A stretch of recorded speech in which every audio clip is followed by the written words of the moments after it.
The light in the kitchen at 7 o'clock in the morning has a specific, honeyed quality that feels like a secret kept between the windows and the floorboards. It is a quiet light, the kind that doesn't demand anything of the day, and in this house, it is the light that signals safety. Elias watches the way it catches the steam rising from the 2 mugs on the wooden table, the ceramic warm beneath his palms. In the other room, he can hear the soft, rhythmic thumping of a small child's feet against the rug. Leo is chasing a sunbeam, or perhaps a dust mote, his laughter a bright, silver thread through the domestic silence. Julian is there, too, his voice a low, rumbling murmur as he catches the boy, the sound of it vibrating through the walls like a physical reassurance. Julian's hand, when he eventually wanders into the kitchen, finds the small of Elias's back with the practiced ease of a man who has finally learned where he belongs. It is a heavy hand, warm and steady, and it rests there as if to anchor them both to this specific Tuesday morning. To look at them now, one would see only the unremarkable grace of a family that has always been whole. They would see the way the Alpha leans down to press a brief, salt-sweet kiss to the Omega's temple, the way the Omega leans into the touch without thinking. They would see a finished story. But Elias knows better.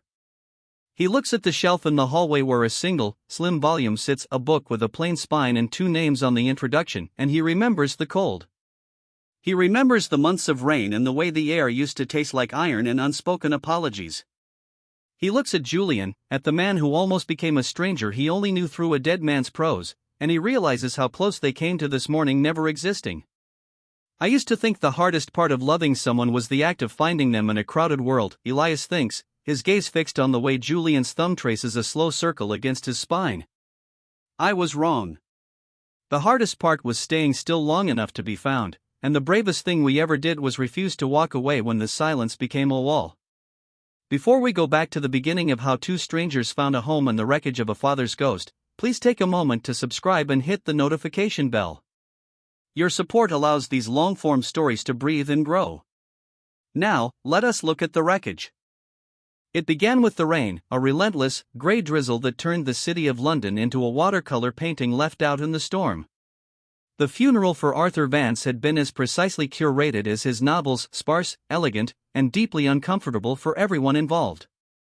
Arthur had been a giant of the literary world, a man whose sentences were sharp enough to draw blood and whose personal life was a series of carefully guarded silences. Elias had spent the last 8 years of Arthur's life as his student, then his assistant, and finally the person who sat by his bedside and read his own words back to him when his eyes began to fail. He had been the one to organize the medications, to argue with the publishers, and to hold the heavy, brass fountain pen with the chipped cap while Arthur dictated the fragments of a final, unfinished masterpiece. By the time Arthur died at 67, Elias was more than a friend, he was the keeper of the soul the rest of the world only saw in print. The funeral reception was held in a drafty, wood-paneled hall filled with people who loved Arthur's metaphors but had been terrified of the man himself. Elias stood in the corner, his black suit feeling a size too large, his scent, the soft, muted smell of old parchment and rain, pressed down by the overwhelming floral arrangements. That was when he saw him. Julian Vance did not look like a man who had been estranged from his father for 9 years. He looked like the man Arthur had spent a lifetime trying to write into existence, tall, broad-shouldered, with a jawline that suggested a stubbornness that could move mountains and eyes the color of a winter sea. He was an alpha, undeniably, but he carried his strength with a quiet, almost apologetic precision. He moved through the crowd like a ghost, nodding to people he clearly didn't recognize, his face a mask of polite, icy distance. When their eyes finally met, Elias felt a jolt of something that wasn't quite recognition, but rather the sudden awareness of a missing piece. Arthur had spoken of Julian often, but always as a character in a tragedy, the son who didn't understand, the son who walked away, the son who was a disappointment. Looking at Julian now, Elias realized that Arthur had been a liar. Julian Vance wasn't a disappointment, he was a man who had survived. Their first interaction lasted exactly 42 seconds. Julian approached him, his scent cedarwood and something sharp, like ozone before a storm, cutting through the heavy lilies. He didn't offer a hand. He simply looked at Elias with a gaze that felt like it was reading the subtext of his life. He said, "You're the one who stayed." It wasn't a question, and it wasn't a compliment. It was an observation, delivered with the clinical coldness of a man who had long ago decided that staying was a form of weakness. Elias had met his gaze, his fingers twitching toward the pocket where he kept Arthur's brass pen, and replied, "I'm the one who was allowed to." Julian's expression didn't change, but his sense shifted, a flicker of something bitter and old beneath the cedar.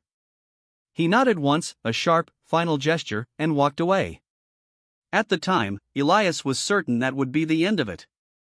He would go back to the small, cramped apartment filled with Arthur's notes, and Julian would return to the life he had built far away from the shadow of his father's genius. He didn't know then that this was the moment the catastrophe began, not with a bang, but with the quiet closing of a door that neither of them was ready to leave shut. 3 weeks passed before the lawyers reached out. The legal reality of Arthur Vance's death was a tangled knot of intellectual property and emotional debt. Arthur had left his physical estate, the house in Hampstead, the bank accounts, the royalties, to Julian. But he had left the literary estate, the unpublished manuscripts, and the authority over his final work to Elias. It was a final, cruel joke from a man who loved conflict. He had given the son the body and the student the soul, ensuring they would have to find a way to speak to each other or let the work rot in the dark. The formal letter from Julian's legal team was cold, requesting the immediate return of all original manuscripts to the estate. Elias had sat at his kitchen table, the brass pen heavy in his hand, and felt a flare of protectiveness that bordered on rage. He knew what would happen if the manuscript, the raw, bleeding heart of Arthur's final years, went to Julian. It would be boxed up, forgotten, or perhaps burned as a final act of catharsis. He wrote back a single sentence: "The work is not a piece of furniture to be inherited." A week later, his phone rang at 9:10 in the evening. He didn't recognize the number, but when he answered, the silence on the other end was heavy with the scent of cedarwood, even through the digital void. "My father's house is full of things I don't want," Julian said, his voice sounding tired, stripped of the funeral's armor. "But the lawyers tell me I can't settle the taxes until the literary assets are appraised. And I'm told you won't let anyone near them." Elias leaned back against his counter, looking out at the rain-slicked street. "I won't let them be treated like assets, Julian. It's a novel, not a stock portfolio." There was a long pause, the kind of silence that Elias would later learn was Julian's way of thinking through a problem. "Then meet me," Julian said finally. "Not with lawyers. Just meet me. Bring the pen. I know you have it." The mention of the pen sent a shiver through Elias. It was a small thing, a tool of the trade, but it was the one thing Arthur had explicitly told him to keep. "How do you know about the pen?" Elias asked. "Because he stole it from my mother's desk the day he left," Julian replied, and the line went dead. I didn't know then that the way he held his breath during that silence was not anger, but a desperate attempt to keep from shattering under the weight of a memory I hadn't yet been invited to share. They met at a coffee shop called the Inkwell, a place that smelled of roasted beans and damp coats, situated exactly halfway between Elias's apartment and the house in Hampstead. Julian was already there when Elias arrived, sitting at a small, wobbly table in the back, a cup of black coffee untouched in front of him. He looked different in the daylight, less like a statue and more like a man who hadn't slept in several years. He watched Elias approach with an intensity that made the Omega's skin prickle. Elias sat down, placing a thick leather folder on the table between them. Inside was the manuscript, 300 pages of Arthur's messy, aggressive handwriting and Elias's neat, typed transcriptions. On top of the folder, he placed the brass pen. The cap was chipped at the edge, a small scar in the metal that Julian's eyes immediately found. He didn't touch it. He just stared at it as if it were a live coal. "He used it until the end?" Julian asked, his voice low. "Every day," Elias said. He said the weight of it was the only thing that kept his hand from shaking. Julian let out a short, harsh breath that might have been a laugh if it weren't so full of thorns. He always liked things that had weight. He didn't care if they were heavy for everyone else, as long as they anchored him. They sat in silence for a long time, the ambient noise of the coffee shop, the hiss of the espresso machine, the murmur of other lives swirling around them. Elias watched the way Julian's fingers twitched on the table, never quite reaching for the pen, never quite reaching for the manuscript. He realized then that the Alpha was terrified. He wasn't here to reclaim a prize, he was here to confront a ghost he had spent a decade trying to outrun. "I want to read it," Julian said finally. "The novel. I need to know what he was doing for 9 years while he wasn't answering my letters. Elias felt a pang of something sharp in his chest, guilt, perhaps, though it wasn't his sin to carry. Arthur had never mentioned letters. He had only mentioned the silence. He told me you stopped writing, Elias said softly. Julian finally looked up, his blue eyes hard and bright with unshed frustration.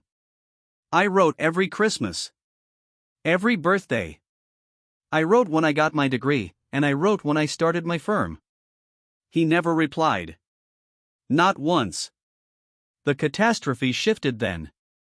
It was no longer a story about a son who didn't care, it was a story about a father who had weaponized silence to create a masterpiece of his own suffering. Elias pushed the folder across the table. Read it. But don't do it here. Go home. Take your time. And when you're finished, come back. We need to talk about the ending. Julian took the folder, his hand brushing Elias's fingers for a fraction of a second. The contact was electric, a sudden, searing heat that left Elias breathless.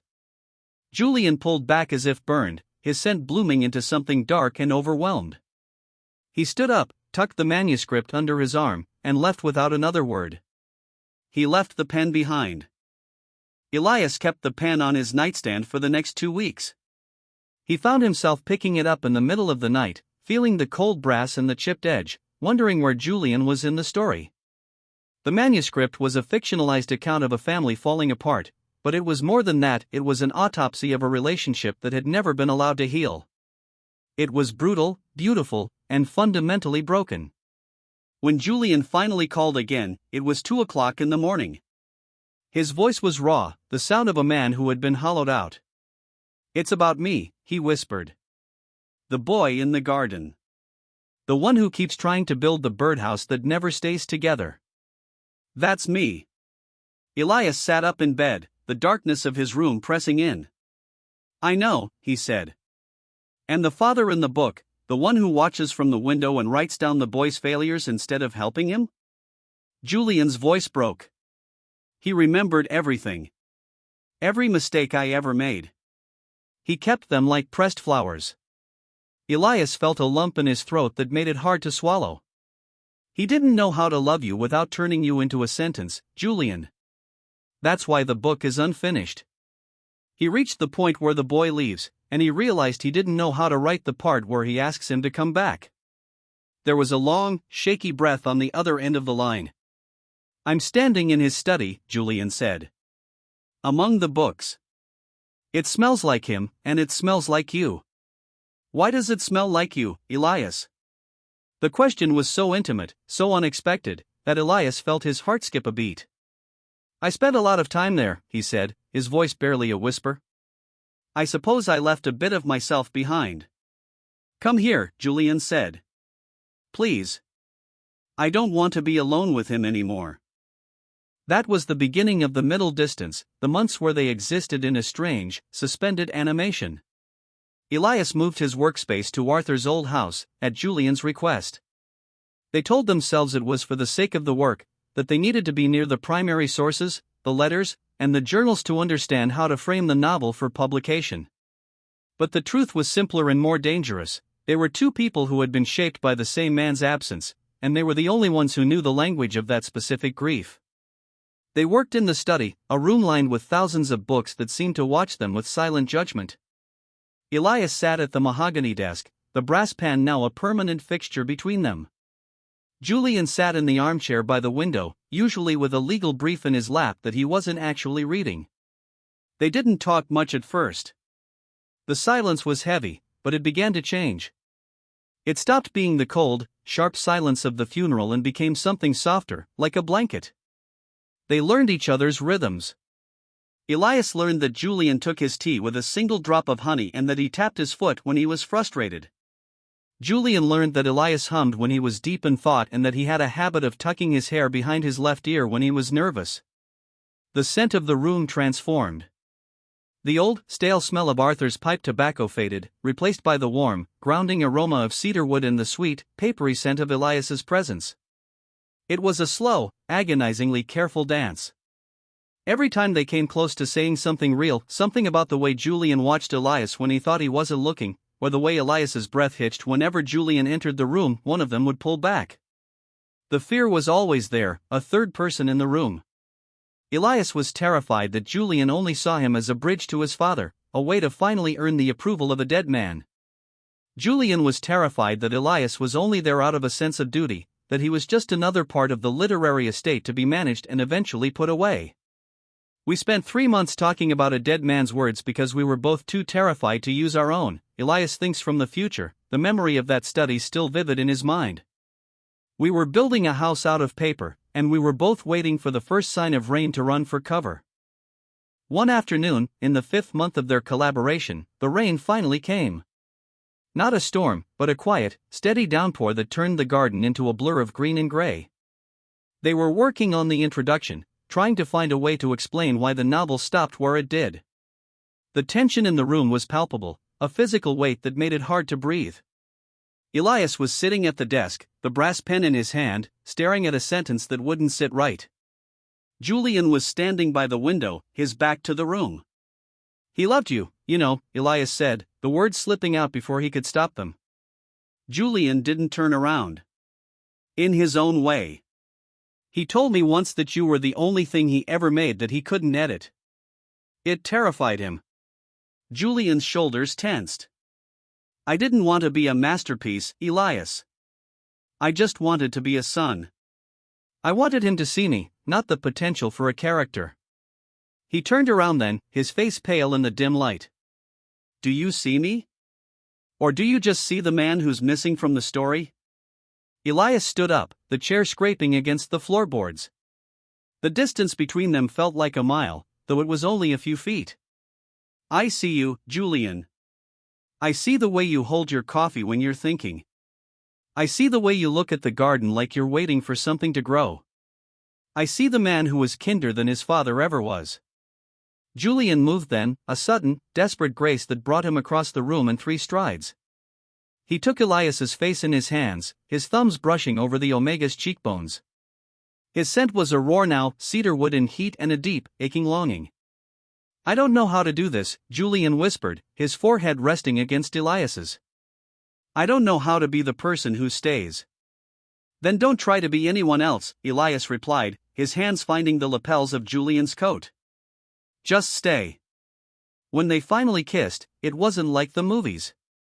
It was clumsy and desperate, a collision of 2 people who had been starving for so long they had forgotten how to eat.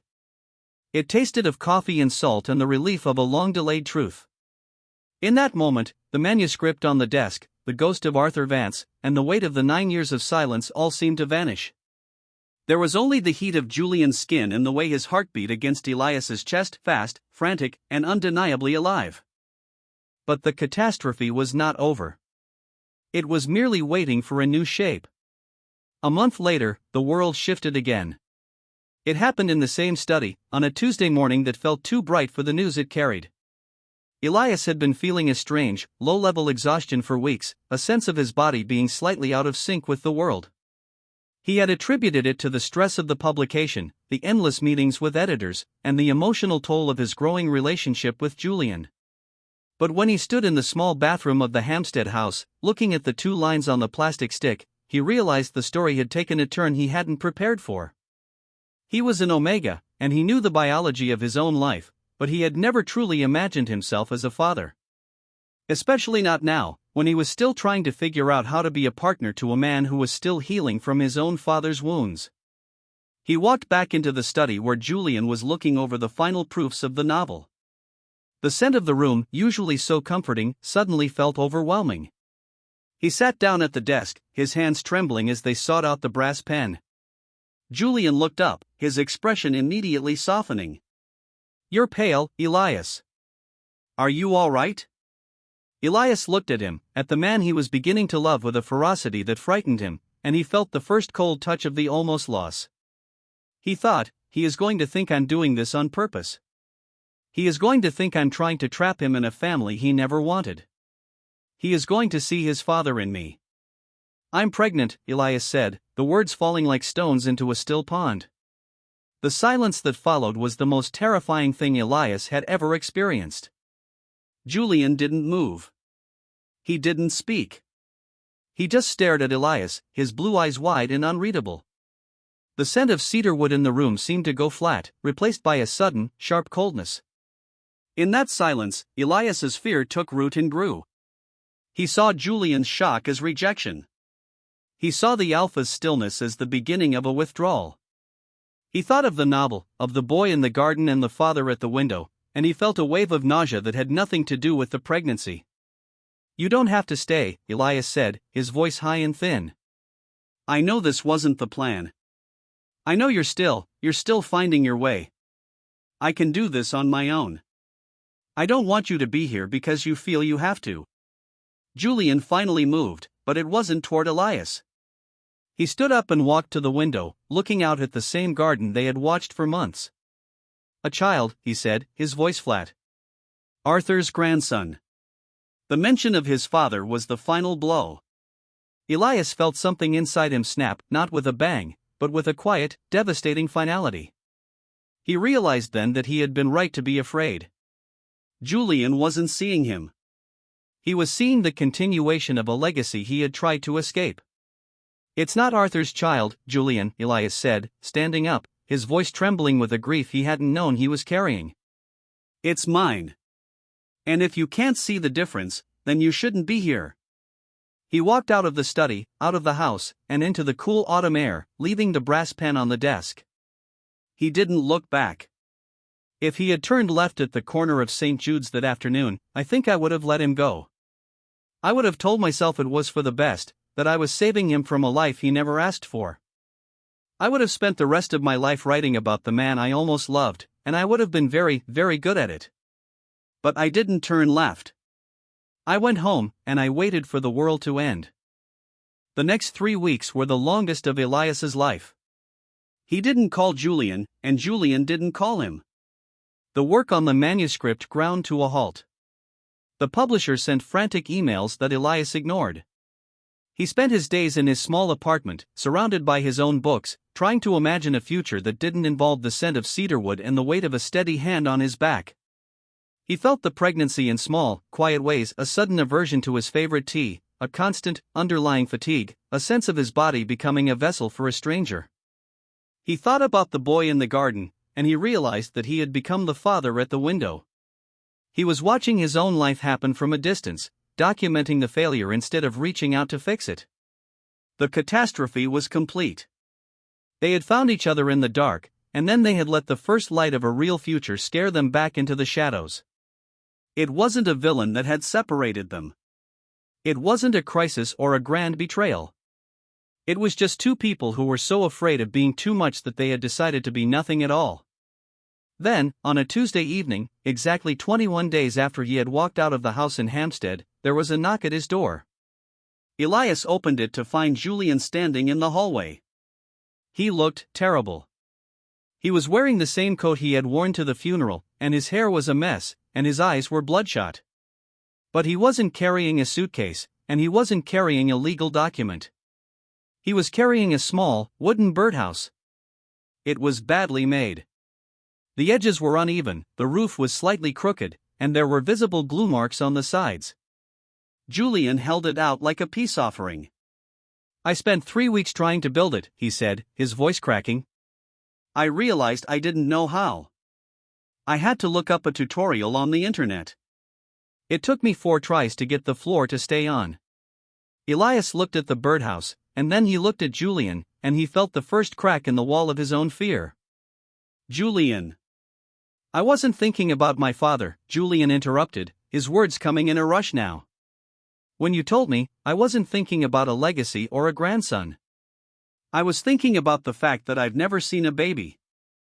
I was thinking about how small their hands are. And then I realized I didn't know how to be a father because I never had one who stayed. I got scared, Elias. I got so scared that I would be the man at the window. And I realized the only way to not be him was to come here and show you this piece of junk I made." He stepped closer, his scent so familiar, so mist, filling the small hallway. "I don't want to be in a story, Elias. I just want to be with you. I want to be the person who tries to build the birdhouse, even if it's crooked. Please. Let me stay. Elias didn't answer with words.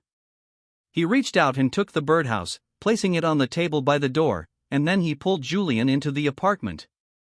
He held him with a strength he didn't know he possessed, his face buried in the alpha's neck, breathing in the cedarwood and the rain and the truth.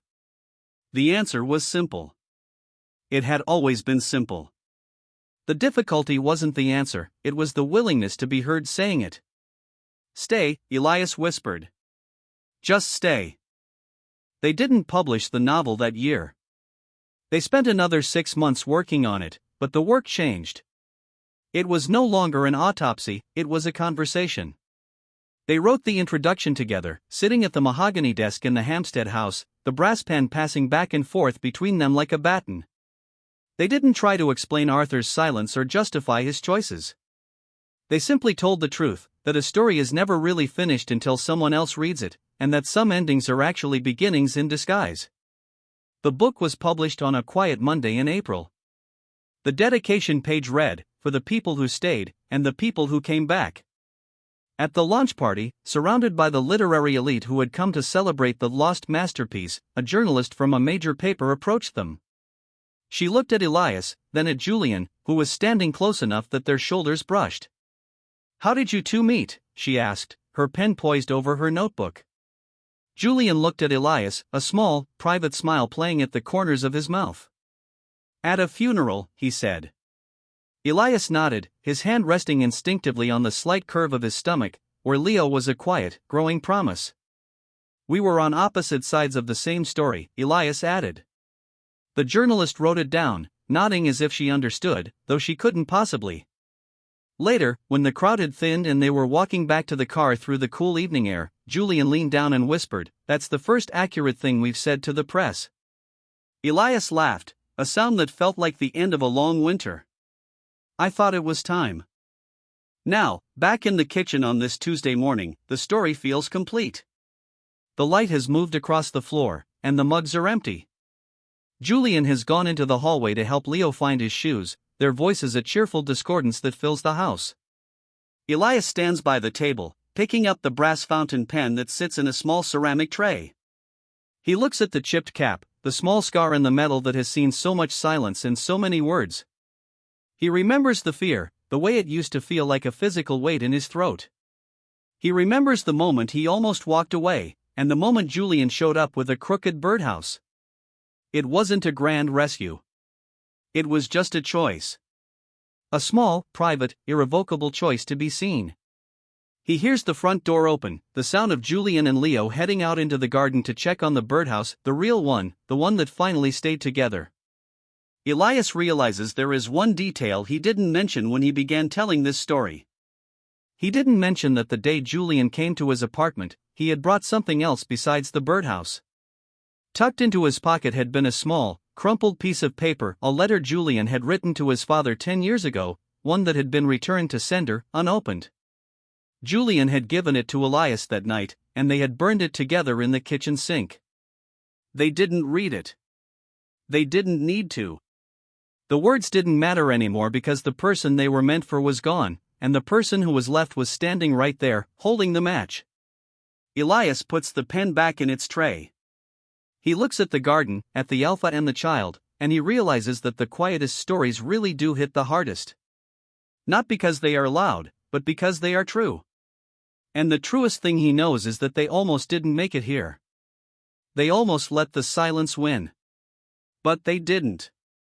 They stayed. And that is the only ending that matters. The light in the kitchen is perfect now, a warm, golden glow that touches everything and asks for nothing. Elias smiles, a small, private thing, and walks out the door to join them. The house is quiet, the book is on the shelf, and for the first time in his life, Elias isn't waiting for the next sentence. He is living it. The breakfast dishes are still on the table, a crumb of toast near the edge of Julian's plate, a half-eaten apple where Leo was sitting. These are the artifacts of a life that is being lived, not written.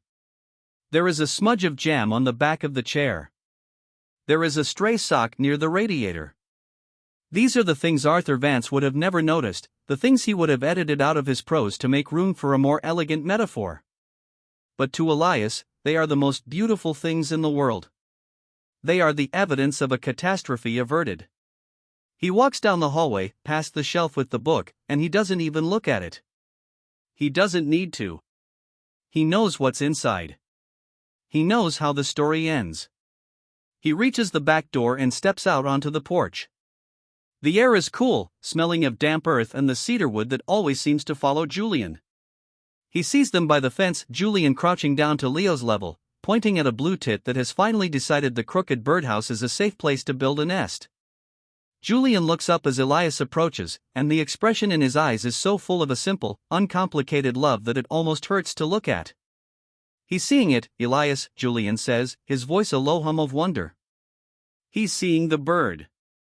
Elias reaches out, his hand finding the familiar place on Julian's shoulder. I see it too, he says. And he does. He sees the bird, he sees the man, he sees the child, and he sees the future, stretching out before them like an unwritten page, waiting for the first mark of the pen. But they aren't in a hurry. They have all the time in the world. The silence between them now isn't a wall, it's a bridge. It's the space where they don't have to say anything at all because they already know everything that matters. They stay there for a long time, the three of them, watching the bird in the crooked house, while the sun climbs higher in the sky and the rest of the world goes on with its loud, busy stories. Their story is quiet. It is small. It is private. And it is, at last, completely, perfectly finished. The brass pen sits on the desk inside, cold and still, its work done. The ink is dry. The book is closed. And the life, the real, messy, beautiful life, has finally begun. Elias leans his head against Julian's shoulder, closing his eyes, and breathes in the scent of his family. He thinks about the word home. He used to think it was a place, a house with 4 walls and a roof. Then he thought it was a person, a single heart to tether yourself to. Now, he knows it is something else entirely. Home is the moment you stop running from the things you're afraid of and start building something with the pieces that are left. It is the choice to stay when the silence gets too loud. It is the birdhouse with the crooked roof. It is the morning light in a quiet kitchen. It is the hand that stays where it should be. It is us, Elias thinks. It was always us, even when we were just 2 strangers staring at each other in a rainy hall, wondering who had the right to tell the story. We both did. We always did. And now, we are the only ones who get to live it. The child laughs, a bright, sudden sound that echoes through the garden, and Julian pulls Elias a little closer. The morning is just beginning. The breakfast is cold, the day is long, and everything is exactly as it should be. They are not characters anymore. They are just people. And that, Elias realizes, is the greatest masterpiece of all. He watches a single leaf fall from the oak tree, drifting slowly, unhurriedly, until it lands on the grass. It is a small thing. A quiet thing. But it is enough. It is more than enough. It is everything. The story has earned its happy ending, and now, it is time to let the silence have the last word. Not the silence of a grave, but the silence of a house where everyone is finally, truly, safely asleep. Or awake. Or just there. Together. In the light. At last.